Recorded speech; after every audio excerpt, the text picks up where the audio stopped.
Di sini saya akan menjelaskan tentang jembatan Western F7.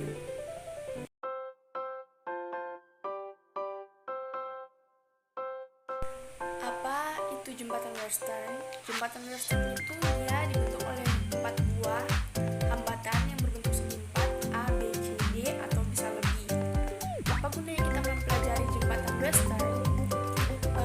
Gunanya itu untuk dapat mempelajari metode menyelesaikan permasalahan rangkaian yang tidak dapat dihitung dengan aturan seri dan aturan paralel. Prinsip jembatan Western itu yaitu untuk menghitung sebuah rangkaian yang tidak bisa dihitung menggunakan aturan seri dan aturan paralel.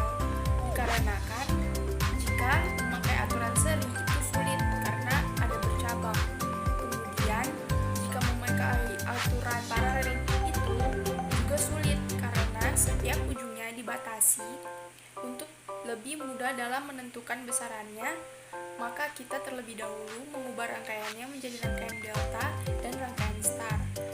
Maka kita harus terlebih dahulu mengetahui apa yang dimaksud dengan rangkaian delta itu dan rangkaian star.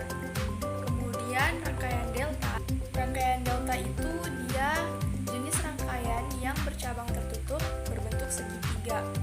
Pada rangkaian ini tidak terdapat titik tengah sebagai pusat. Dalam kehidupan sehari-hari, kita juga dihadapkan dengan hal-hal yang berkaitan dengan arus listrik.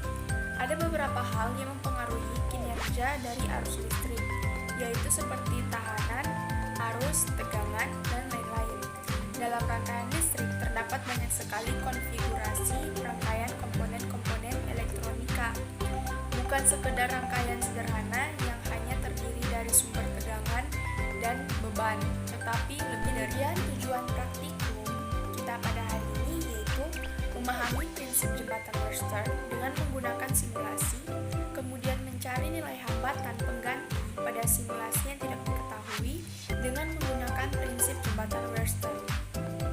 Baiklah, kita akan memulai praktikumnya. Peralatan yang perlu kita persiapkan yaitu modul untuk melakukan praktikum, kemudian menggunakan simulasi dari PET dapat diakses melalui link PET Colorado.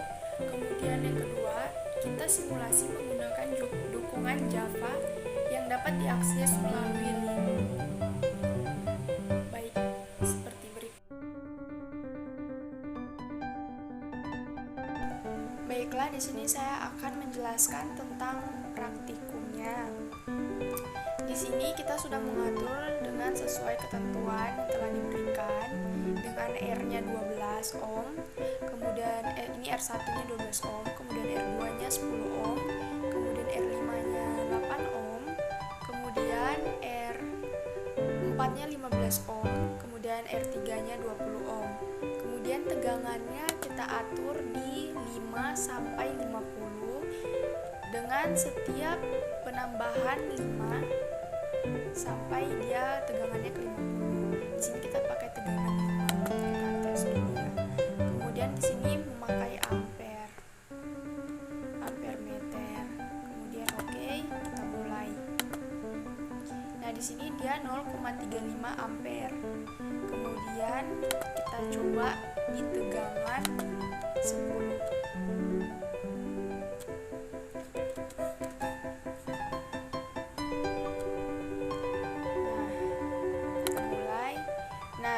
Saat di tegangan 10 dia menjadi 0,71 ampere. Tegangannya menjadi 0,71.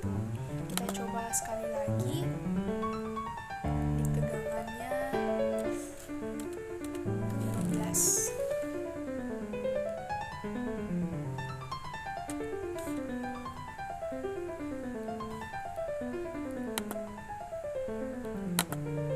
Nah, di sini arusnya menjadi 1,06 ampere. Maaf ya, tadi saya salah. Di sini ini arus, jadi tegangan V-nya. Baiklah, setelah kita nanti melakukan praktikum, kita akan membuat tabel berisikan tegangan dan arus, kuot arus. Nah, kemudian dari tabel itu kita membuktikan tabel pengukuran dengan tabel perhitungan